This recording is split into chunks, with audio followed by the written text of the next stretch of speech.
Rritja e çmimit të arit në bursat ndërkombëtare ka dhënë efektin edhe në tregun vendas. Pronarët e argjendarive pohojnë jashtë kamerave se në krahasim me vitin e shkuar, çmimi i floririt në treg është rritur me mbi 50%.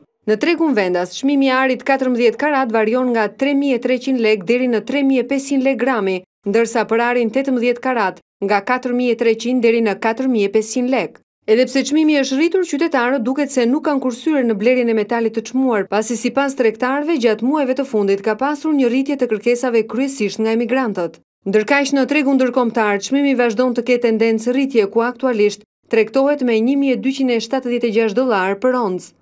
Ekspertët e quajnë këtë rritje si efektet që jep tregu amerikan ku shumë investitorë po kthejnë pasuritë e tyre në ar, duke i konsideruar si më të sigurta.